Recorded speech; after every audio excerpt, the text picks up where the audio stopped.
My name is Elena Wright. I'm 29 years old, and 2 weeks ago, I still believed I was in a stable, loving relationship. His name was Daniel. We'd been together for 2.5 years, long enough to have routines that felt permanent.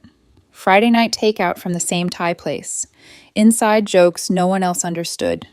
That quiet comfort that comes from knowing where someone's shoes will be by the door before you even look. We talked about the future the way people do when they're not ready to commit, but aren't planning on leaving either.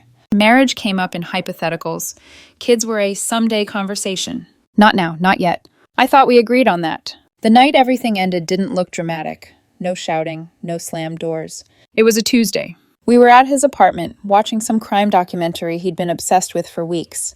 I was half listening, half scrolling through emails from work, when he paused the show. "Elena," he said. Not nervous, not guilty. Determined. I put my phone down. "What's up?" He didn't look at me right away. He stared at the dark TV screen like it might answer for him. "I need to tell you something." That's when I felt it. That subtle tightening in my chest. The instinct you learn to ignore when you've spent your life trying to be reasonable. "I stopped using condoms 3 months ago," he said. The room went silent.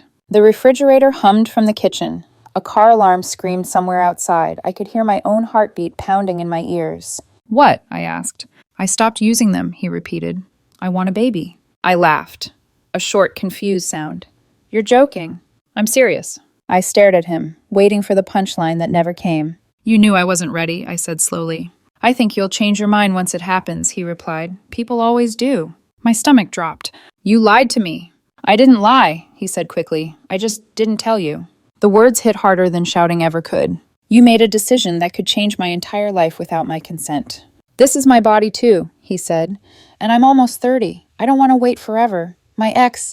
He stopped himself, then continued. "Everyone I know is moving forward. I don't want to be left behind." That was the moment something inside me went cold. Not anger, not panic. Clarity. "So you decided for both of us," I said quietly. "If you love me," he replied, "you'll support me." I didn't argue. I didn't cry. I just nodded. "Got it," I said. Relief washed over his face, like he'd passed a test.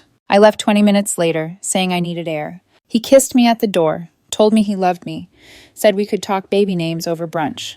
I didn't sleep that night. I lay awake replaying every moment of the last 3 months. Every time I trusted him.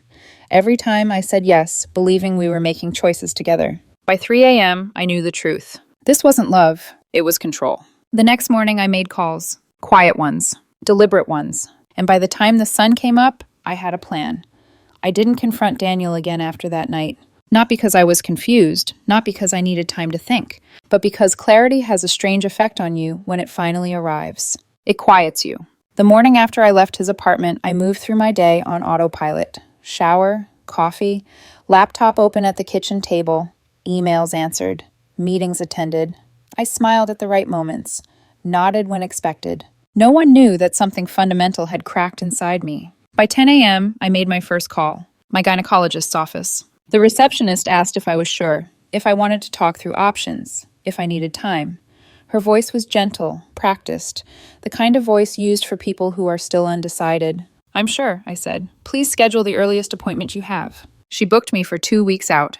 Then I made another call, and another. Each one felt like reclaiming a piece of myself that had been quietly stolen. At lunch, while sitting alone in my car, I opened my phone and ordered a DNA paternity test kit. $79, 2-day shipping. I stared at the checkout screen longer than I needed to. Was it petty?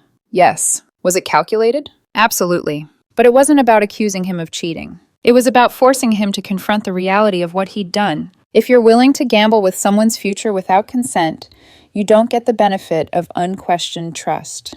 The package arrived Thursday afternoon. Plain brown box. No branding. No drama. I didn't open it. I wrote a note instead. For future reference. My handwriting was steady. I sealed the box back exactly the way it came, wrote Daniel's address on it, and dropped it at the post office Friday morning. Priority mail. Tracking number included.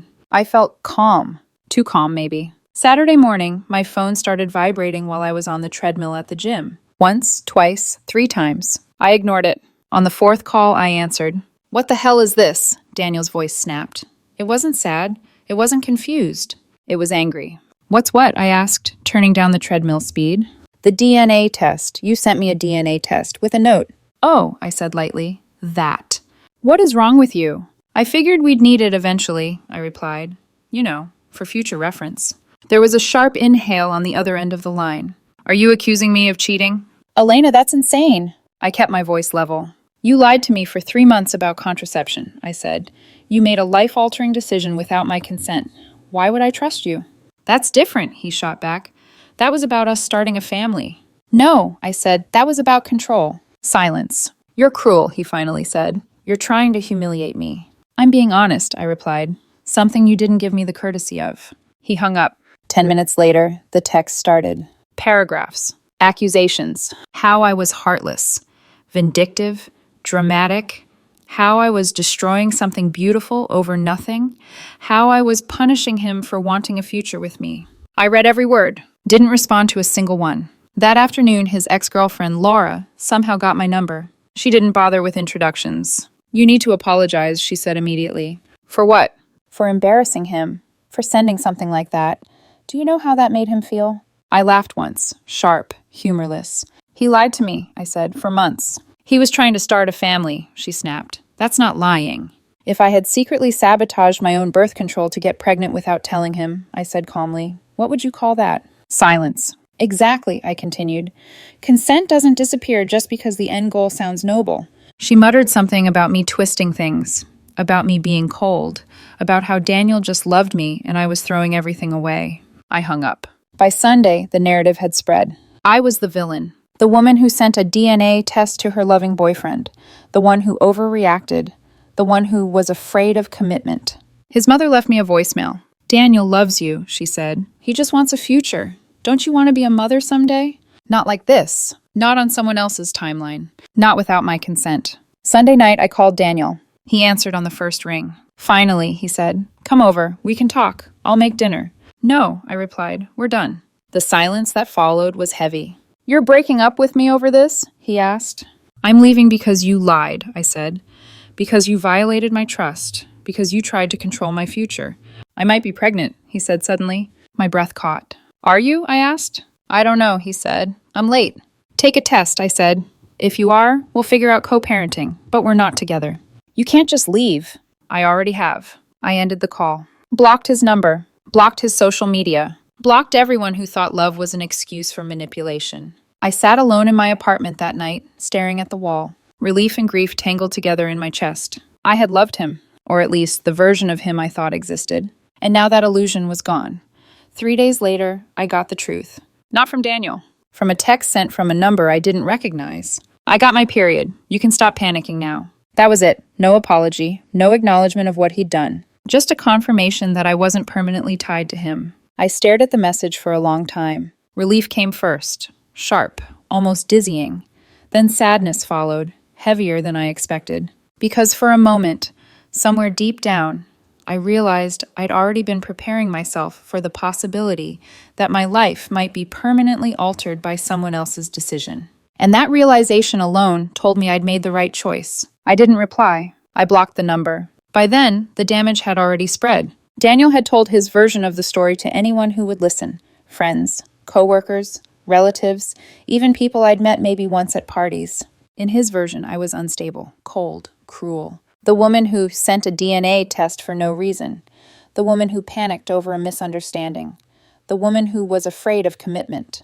What he didn't tell them was the part where consent vanished. By Thursday, I started getting messages from people I hadn't spoken to in months. Some subtle, some aggressive. One friend said, maybe you should have just talked it out. Another wrote, he was ready. That's rare. As if readiness justified deception. As if wanting something badly enough erased another person's autonomy. One message stood out. It was from his older sister, Hannah. Can we talk? Just 5 minutes. I almost ignored it. But something in me, maybe closure, maybe curiosity, said yes. We met at a coffee shop downtown.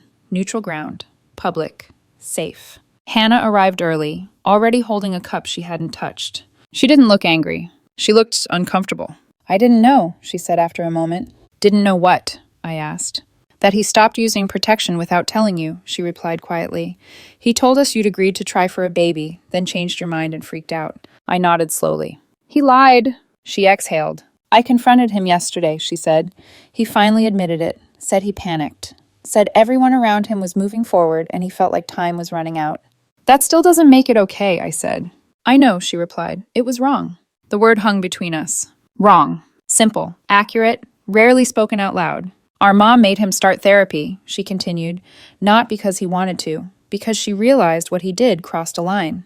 Good, I said, and I meant it. She looked at me carefully. Are you okay? I thought about it. About the quiet mornings since the breakup, the absence of tension, the way my body no longer felt braced for impact.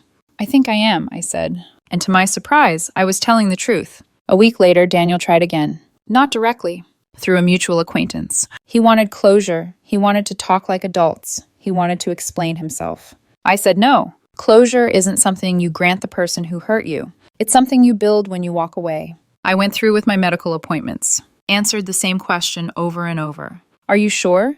Do you understand this is a serious decision? Yes, I said every time. Because what Daniel did taught me something I'll never unlearn. If someone is willing to lie to get what they want, they will justify anything. And I will never again leave my future in hands that see my body as a shortcut. By the end of the third week, the noise finally died down. People found new drama, new villains, new stories. And I was left alone with the quiet truth. I hadn't overreacted. I had protected myself. 2 months passed. Long enough for the story to lose its heat.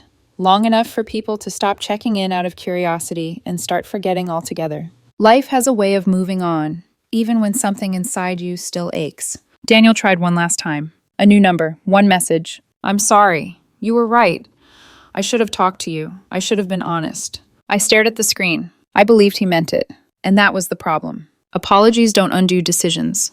They don't rewind time.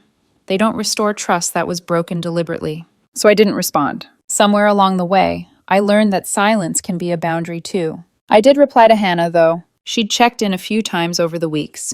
No pressure, no agendas, just small things. A meme, a hope you're doing okay, a link to an article she thought I'd like. That last message mattered more than she probably realized. She told me Daniel's therapist had helped him admit something uncomfortable. That the baby wasn't really about fatherhood. It was about fear. Fear of being left behind. Fear of watching everyone else hit milestones while he stood still. Fear of being alone. He was trying to fill a void, she wrote, not build a life. I felt a twinge of sympathy when I read that, but not regret. Because fear doesn't excuse harm. Understanding someone's motivations doesn't obligate you to accept the consequences of their choices. I went through with the final appointment. Signed the forms, answered the questions, listened to the explanations. The nurse asked if I was nervous. I am, I said honestly, but I'm also certain. That certainty mattered more than the fear. Some people told me I was extreme, that I'd gone too far, that I'd let one bad relationship scare me into shutting doors permanently. One friend said, he was a catch. You're not getting any younger. I stopped talking to that friend, because anyone who sees autonomy as something you sacrifice to avoid loneliness doesn't belong in my future. Someone else asked if I regretted sending the DNA test. I thought about it. Was it petty? Yes. Was it sharp? Absolutely. But it wasn't cruel. It was honest. It forced the conversation he never wanted to have, the one about trust, consent, and consequences. You don't get to manipulate someone's future and then demand grace when they protect themselves. I heard through mutuals that Daniel was dating again. A woman he met online. They'd gone out twice. I hope he's honest with her. I hope he learned something. But that's not my responsibility anymore. As for me, I'm better than fine. I'm quieter, more deliberate, less willing to ignore red flags dressed up as romance. I don't mistake pressure for love anymore. I don't confuse urgency with commitment. And I never again believe anyone who says, if you loved me, you would, as a way to erase my boundaries. Daniel didn't love me. He loved the idea of me, the role I played in the life he wanted on his timeline. When I didn't fit that script, he tried to force it. I'm glad I walked away before it cost me more. Someone commented on a vague post I made later, about autonomy, about choice, about trust. They said I was running from commitment. Maybe.